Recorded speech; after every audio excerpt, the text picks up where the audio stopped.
You're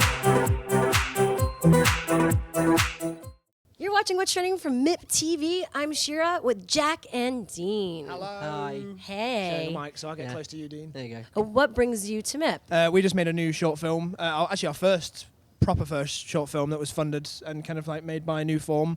We kind of like started working with them, and they were like, "What do you want to do?" And we gave them one idea. We were supposed to give them several. We gave them one, and they were like, "Yeah, do that." Is it cool for you to be able to work with icons like Ron Howard and Brian Grazer? What's that like? Yeah, absolutely. I mean, one of my favourite films of all time is The Grinch. It is a great film. I don't care what anyone says. It really is, though. And also really surreal. And whenever we mention it to like maybe our parents or whatever, they're like, "Oh, the guy from Happy Days." They're like, yeah, he went on to do other things. It's one of those things that, like, yeah, it's cool for us and it's cool for our family or whatever to know, but also it feels validating that other people outside of what we do think we're good enough to work with. That's nice. We just want our mum and dad to be proud of us. That's all we want. I want Dean's mum and dad to be proud of me. That's what I want.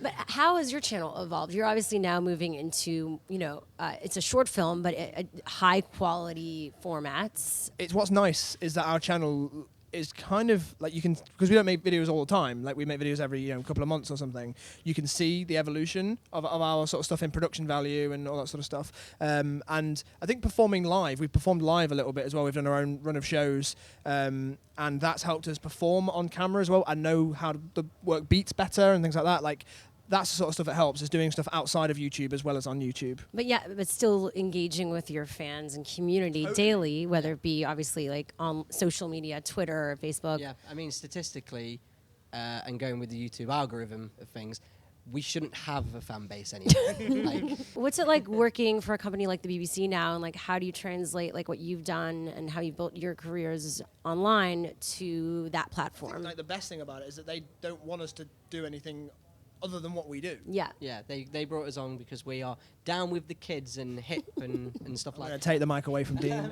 It's a hair flip, really. So tips for creating comedy for the next generation. Don't do it. That's our gig. Back off.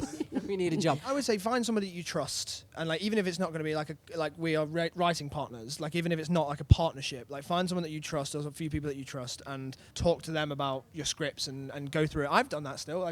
We wrote a script for our Halloween video. We showed it at Buffer Festival actually. Yeah. Called Ghosts Aren't Red, and like when I wrote the first ever draft of that, I showed it to a few other people. Before even like kind of going, is this good enough? So always try and find people that you trust to go over the sort of the jokes and the stories and stuff with. That's what I would say. Yeah. It's hard, like telling someone how to be funny, because people say it's something you can train, apparently. But I don't know, like, it's going to sound like such a stupid phrase, but like, when people say think outside the box. Yeah. I've just been trying to think about my answer right now of how I would explain think outside the box. I can look, there's an extension lead over there with loads of plugs, and now I'm just thinking they're like black snakes having a little feed. That's what I like. Think about that sort of stuff. Like, look at really boring stuff and try and make it more interesting. Do a bit of this and then twist it. This is what a lot of creative people do, apparently, to display ideas. If you just give it a bit of that. Yeah. I think that's actually great advice. Note everything down as well. Note everything down. Oh, I think don't ever think down. I mean, don't do that either. But like, note everything down. Like, I could show you like notes on my phone, and like, again, from the video Ghosts Aren't Red, like there's a joke in there about a man whose resting face looks like he's having a traumatic flashback. And Dean just said that once. I can't remember why, but he just said it, and I was like, that's funny. So I noted it down, and then I was like writing the script, and we were doing back and forth because he wasn't living in London at this point. So I was writing the script and then sending him drafts, and he was sending notes and ideas, and I'd put in that joke about like resting face traumatic flashback, and he was like, that's funny, like where did that come from? I was like, you said it. Like, do you not remember? Quite a lot. Like, so many things he'll say something, but that's funny. You're lucky you have someone making notes of everything you're saying. That's what he said. He was just like, I'm glad someone pays attention to what I say. Well, you guys are great. Thank you so much. Thank you. Definitely check them out. Check out their hilarious content and subscribe to What's Trending. Like, comment. Subscribe to What's Trending. What do you think is funny on YouTube? Let us know. If it's not us, I don't want to know about it.